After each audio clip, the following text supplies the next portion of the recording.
Welcome to the Book Show, a celebration of reading and writers. I'm Joe Donahue. Last week in this program, we talked with Pulitzer Prize and National Book Award-winning author Tracy Kidder about his new book, Rough Sleepers, Dr. Jim O'Connell's urgent mission to bring healing to homeless people. O'Connell is a Harvard-trained doctor who has spent 40 years caring for unhoused individuals in Boston, the Rough Sleepers. On last week's program, we talked with Kidder about how he came to the subject. This week, we talk with both Tracy Kidder and Dr. Jim O'Connell. O'Connell is a founding physician of the Boston Healthcare for the Homeless program and an organizer of its street team, which offers outreach to the hundreds of homeless people who avoid the city's shelters and live mainly outdoors. I had a long learning curve when I first got there, much of which was pointing to this is a really hard job and I don't want to do it anymore. But I was mentored by a whole bunch of very important people, not only the people we're caring for, but Barbara McGinnis was a nurse who was working at Pine Street Inn, had been doing it for a long time. And she pretty much knew every homeless person that came into this 800-bed shelter. And she taught me the patience that I needed to learn to get to know people. And once I got to know people, I started to realize, boy, this is really spectacular medicine, very complicated, but the people I was caring for were also equally spectacular and complicated. And then I kind of fell into it, somewhere in the middle of that first year. And when did you start washing feet? I was not allowed to do anything when I showed up at the shelter, except to wash feet. I had a little apprenticeship of maybe 2 months when the nurses said I had learned everything wrong in medical school, that we would all go a little bit too fast and be too crisp with people, usually telling them what we thought they should do. And Barbara and the other nurses said, no, it'll never work with homeless people. You have to be around, you have to be consistent, you have to be with them, you have to get to know them, they have to trust you.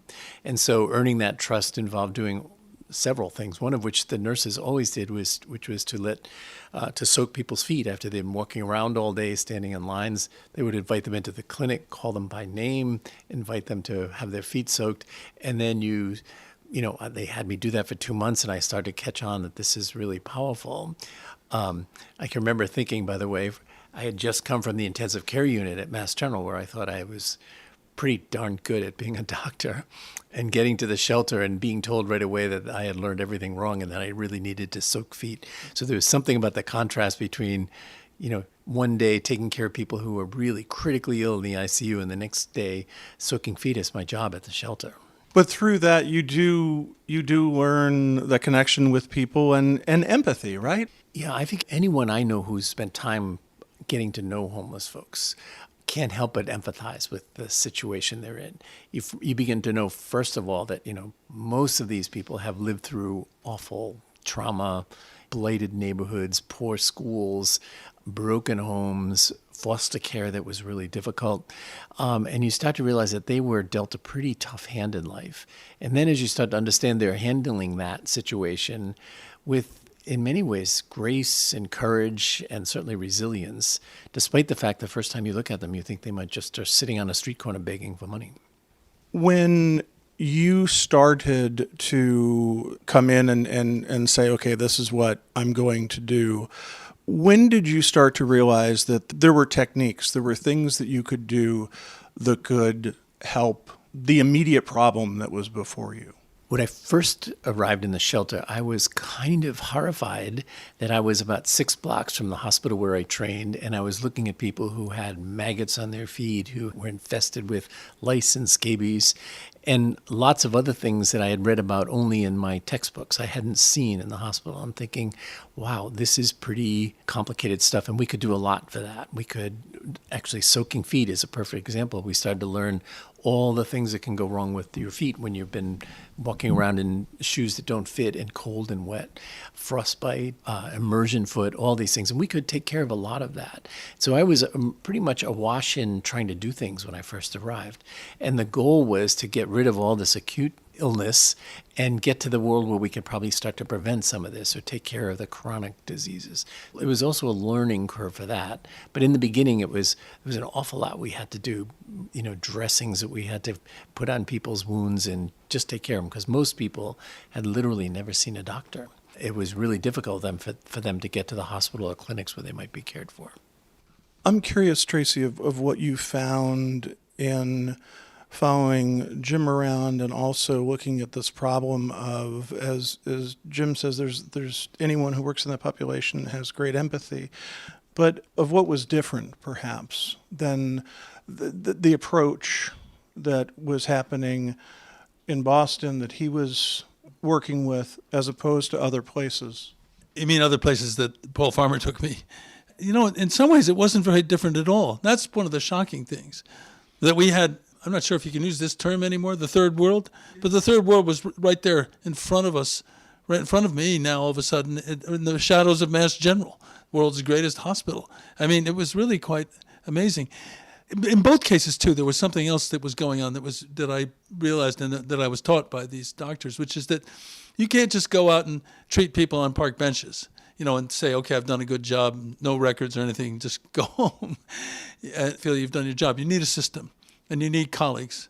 And I think in both cases, that was a really similar kind of medicine they were practicing. A lot of it was disaster medicine, to be sure. That is really, really bad illnesses, people on the verge of death, people who had been suffering for decades and so on. And a lot of it the same, a lot of unmet needs, a lot of stuff that had just been neglected. It's a little worse here, at least certainly philosophically. You think, well, why? In Haiti, you could understand it because the country had been so impoverished by, well, the United States, among other places.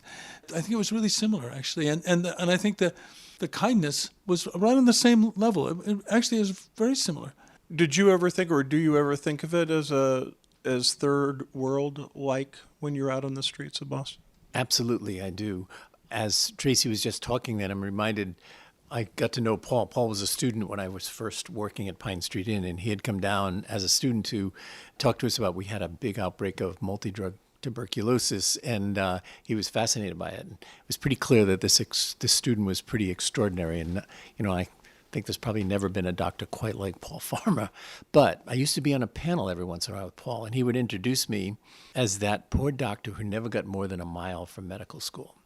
And then he'd go on and talk about what he'd done in Peru and Haiti and, you know, Rwanda. But at the end of the talk, he would always come back and he would look at me and he'd say, and remember that what he's finding, you know, 2 blocks from our medical school is about the same things I've been finding in Haiti and Peru. How sobering is that for you, even on a daily basis? Oh, I felt, at least initially, and I still do, felt it. It's kind of an indictment not only of our profession and our healthcare system, but I think of our society that has sort of, you know, neglected and excluded a population that really is there not by their own fault, but probably by all the structural failures in our society. So it does make me feel, you know, it just, I feel like we're the richest country in the world. We shouldn't have this happening. On the other hand, I realize it's a tall order to change this, and while we're waiting to change it, I think what we've all learned in our program anyway is that we've got to work like crazy to just take care of people who are stuck there for now and do the best we can to ease their suffering. The name of the book is Rough Sleepers, Dr. Jim O'Connell's urgent mission to bring healing to homeless people. And we are joined by both Tracy Kidder and Dr. Jim O'Connell. Tracy was telling us a story when you first meet him, first being in the van with you, and of going out and there's when he's talking in the book, he says of Jim's patients. What does it take to become one of Jim's patients? Oh, no. I work in a team. I work in this fabulous team, and we call ourselves a street team because we take care of that relatively small group of people who live on the streets of Boston, don't come into the shelters even though there's a bed for it. And what we've always struggled about who is a street person. Early in our lives, we used to say anyone who lived out in the streets for 6 months or longer in Boston, meaning through at least a couple seasons, we should probably take care of because they're not coming into our shelter clinics and our hospital clinics. So our focus is to take care of those people who don't come in. So we have to that's why we ride on the van with amazing people from Pine Street Inn who are out every night. We do rounds on the street frequently during the week. We see people in the hospital or in the emergency room, and then we'll take care of them when they get placed into housing or come to our respite program. So those are the folks we try to make sure they know we're there for them. But we do it as a team. So I don't, for example, have my own panel of patients. I share with a psychiatrist and another internist and a physician assistant and some great case managers and a recovery coach in the care of those folks. And I think that's the way we've learned that this kind of team-based care where everybody knows every patient is really the way to go. But it seems in reading the book, Tracy, that there's a lot of the patients that think of Jim as their doctor. I think that has to do with the fact that he's the longest serving member of the street team. He's been there the longest. And it is true that some of the older patients would insist on seeing just Jim, but that was relatively rare, I think, because there was a lot to like about every single one of these providers, I think, for the homeless people. I noticed, I think that was relatively rare, but there were ones, and Jim had his old favorites. He called them the old classics, the ones he'd seen forever and who really, and they were allowed to just see Jim, although they would on occasion be forced to see someone else if he wasn't around. And one of the things that's really nice about a team is, look, you can have empathy for people and not like them particularly. I mean, some of the patients just rub one of the practitioners the wrong way, or they've got, they've just done something that they just don't like. But the cool thing about a team, as Jim once put it, is there's bound to be someone who's going to like that patient. And I was really relieved early on to hear Jim once giving his team permission to feel the way they really actually do feel. And he said of one patient, he's the kind of person I have to be unreasonably nice to because I basically can't stand him. If you think hard about that, that's a pretty nice way to go through the world. The team is neat. I mean, it's the only way to work, and you got to have a system. Otherwise, you don't. People are. You go back to that old system where patients didn't know the name of any doctor. They never saw the same one twice if they saw one at all, and that was the situation in Boston. And it may well be the situation elsewhere. I don't know. Realizing this may not bother you, but do you set yourself up for more heartbreak that way? Oh, there's no question. What I would say is that the homeless people that we were trying to serve have taught us a lot about what we need to do. So most of this is not coming from us. But one central focus right from the very first was that we were supposed to provide continuity of care. They didn't want the fragmented care that they were used to getting from people like me who might come for a month or two or something and disappear on them. They were really looking for that continuity, to have their own doctor, their own nurse, people that they would know in their lives. And what we learned from them is that we needed to work in team. And this was subtle. I thought it was because they wanted us to have multidisciplinary stuff. But they were just hedging their bet. They were afraid that someone like me, if I got to know you and you didn't know anyone else and then I left, you'd be left with no one and you'd have to start all over again. So they thought if in a team like we have, everybody shares in the care, then if I happen to leave, each person still has the team to rely on. And conversely, when it gets really difficult, when someone's died or there's been something awful that happened, when you have a team to share that grief with, it's a lot more bearable, and we can keep each other going a little bit. So there's a lot of advantages to a team that I have come to really cherish. There's a scene in the book where you are giving a talk, and there's a series of slides of patients, and you're telling stories about them, but they're larger than life, not just because they're projected on that screen, but to you, they seem to have touched you in a way that maybe another patient didn't. I've had a rich, long career getting to know people who sometimes took me 5 years to get to know. And somehow when they finally open up to you and welcome you into their lives and accept that you're going to be there, and they then share stories with you, and then of course you have to share a bit of your own story to appreciate this. I think you get just drawn into their lives, and they are so grateful for someone who's stable in their lives, or some group of people that are stable in their lives, that they feel comfortable at last. And I think there's a thing I often don't pay enough attention to, but it's hard to imagine the loneliness of living on the streets of a city where no one ever says your name, where you don't really have any family, you don't have people you can rely on, you can't go put your feet up somewhere. So folks like that really come to cherish the people who will be there and be present with them and be consistent. And so we frequently, as a healthcare team, find ourselves on that dangerous little border of becoming almost family members. And then when something happens to someone, it really can be painful and the grief can be difficult to handle. You write a scene in the book, it's a chapter in the book, Tracy, called Gala.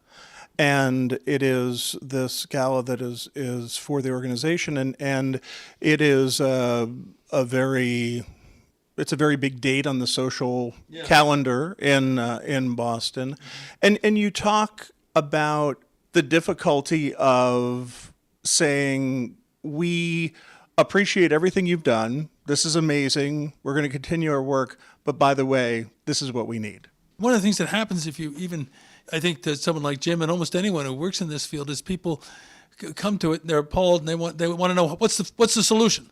You know, it's very American of us. It would be great if there were a simple answer, even if it were very expensive, which it almost certainly would be, simple or not. What Jim offered his audience was, he was anticipating that question. And he was saying, look, this is very complicated. He said he thought of homelessness as a prism that you held up to American society. And what was refracted through that prism of homelessness are all the flaws in the society, the holes in the social safety net, and those range from child abuse, lack of the affordable housing, bad education, structures in the criminal justice system that really make, guarantee homelessness in some cases. And, I could go on and on. It's pretty much everything. And that's a discouraging note. It makes it sound very far away. On the other hand, I think it makes us realize that this is a problem we really ought to tackle and we really can tackle. And you don't have to tackle it all in one big fell swoop. But Jim likes to talk about a mosaic of solutions, and it's going to take a mosaic of efforts to get anywhere with this. But if we were to solve this problem, we would have a much better society. Maybe some people wouldn't like it as much, but it would be, income inequality would have to be diminished to some degree. For instance, we read about, obviously, the problems in Los Angeles and other large urban areas.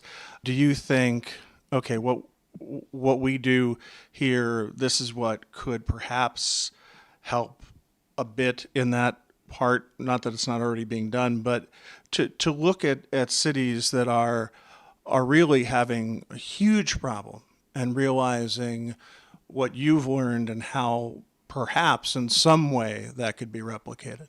First of all, each city has different sets of circumstances that either aggravate or improve the homeless situation. And my experience has been that the large urban areas are usually the ones with the biggest homeless problem. And I think there's something like 75% of all homeless people in our country live in the large urban areas. Not that there isn't rural homelessness and other problems. The difficulty with, the poverty and the racism, the income inequality, the scarcity of available rental housing, all of those things really aggravate a situation of homelessness in each of those cities. I've been struck by the fact that in a place like Boston, which is a relatively small city on the big scale, as in New York, there has been an elaborate and I think very important shelter system that has evolved over the years. And so in both of our cities, most of the people, in Boston, for example, 95 to 96% of all homeless people are in shelters, and the other 4% are out on the streets. Whereas in cities on the West Coast, for example, where the weather may be more temperate and there may be different climates, political and otherwise, you find very few shelters and most people living on the streets. So in Los Angeles, which fascinates me, and I have often said to Tracy, if I were just starting my career right now, I'd go to LA to work because I think it's got the most complicated problem. But it's also got people working out there who've got the most creative ideas for how to solve the problem. So it's just a great place to be. But they have 40-some thousand people on the streets of LA. That's twice the number of homeless people we have in all of New England. So those problems require a different dimension to solve. When you think of the housing you would need for those people, you need housing like on the $1 trillion level, not on the million or $1 billion level. And you need a political will that says we really need to bring those people into our society instead of excluding them. I think what we have been able to teach, no, I shouldn't say teach, but I think what we have been able to do in Boston, given, the way our Medicaid department and our mayors and our governors have really worked with us, as well as our shelter and other partners, our hospital partners, what we've been able to do is pretty much carve out a healthcare system for homeless people within the city. So we can follow people for years and years, and we can see them, out in the streets, in the shelters, or in the hospitals, or in our respite program, or at home. Whereas that's much more challenging to do in a city like LA or even San Francisco. But I think they've all come and spent time with us. And I think they've learned that from a healthcare perspective, just wear that lens for a moment, you can begin to do really significantly important things while you're waiting for the larger societal solution to this tragedy. We're talking to Dr. Jim O'Connell and Tracy Kidder. The new book is Rough Sleepers, Dr. Jim O'Connell's urgent mission to bring healing to homeless people. I'd like to end with just some of the bureaucratic stuff. I was fascinated, Tracy, because you talk so much when we're talking about affordable housing. Jim's staff of working of trying to get someone housed, and that it's all set, and then now they don't qualify because of this, and they should be in place by next week. Oh, that fell through. That seems to be a constant of that system. In other words, there's a lot of rules that they have to follow to try to get people in a situation that is better than the one they're in. I think that there are rules and then there are rules. Some rules are just rules that are there. Other rules are probably there because of the scarcity of housing that's available. So you have to end up with figuring out some way of who's going to get housed first, who's going to get housed second. That can get very involved, very complicated, very fast. We were just talking about a patient who just died, but who had gotten housed, wonderfully housed, toward the end of his life, and they gave him some good years. He should have been housed, of course, long before, but to get him housed required a whole lot of very clever work on the part of the case manager of the street team. She had to go and find a special list because this guy would ordinarily have had high priority, but he didn't qualify as chronically homeless because he hadn't been seen by the outreach van on enough nights consecutively or months consecutively. I can't remember exactly. And the reason for that was that he was sleeping. He was very careful to sleep where he was safe, and he wasn't found by the van. But Becky, this wonderful case manager, kept looking, and she found something called the set aside something program. There, once they were able to prove all the nights that he'd been on the streets for the last 30 years or whatever, he went right to the top of the list and it was a really nice apartment, really nice, and it was. I mean, there were those feelings that I would sort of have vicariously watching these people, of real victory for small but real victories, and they cherished them. And you could sort of cherish them vicariously. It was so nice to see that guy housed after all that time. It does seem, though, that you have to at some point say, does it have to be this hard? It would be delightful if it were not this hard. It's hard because I think, homelessness is the end result of the collision of a lot of these things, as Tracy mentioned. What I have been struck by is that we've learned we can take good care of homeless people with their HIV. We can take good care of hepatitis C. We can actually, most of the time cure it. So we can do a lot of great medical stuff for folks, but it all is a little bit for naught if we can't get them housed and onto a regular life. And what I've come to learn, in my dotage here is that housing is just about as complicated as medicine. And housing can be all sizes and shapes. It can be in all sorts of different neighborhoods. And then the entry into housing comes with vouchers, a public housing support, etc. And they're all very complicated with different rules. So you realize that there is the toughest group of homeless people, the ones who really struggle with the real burden of multiple medical, psychiatric, and substance use problems or disorders. For those folks, they need housing and they need it quickly, but they also need it to be a lot of support once they get in housing. And so it's not just the housing, which we need absolutely to solve the problem. We can't do it without housing. But for a large number of the people we follow, the very chronically homeless, once they're in housing, they need a huge amount of support. And I think we fall short as a society right now in providing that support. So that's our goal now, is to figure out how do you match the support needed to the housing that needs to become. You say your dotage, but in the book it doesn't seem like you have any plans to stop doing what you're doing. No, I do love what I'm doing, and I think I'm at that tender, age of realizing that when I see somebody brand new on the streets now, I may not be around as long as I'd like to be to take care of that person. I'd much rather have one of the younger people on our team take care of him, so he will still have his or her doctor, and nurses for the next several years. I ended up getting a few medical problems during COVID, just as I got into my 70s.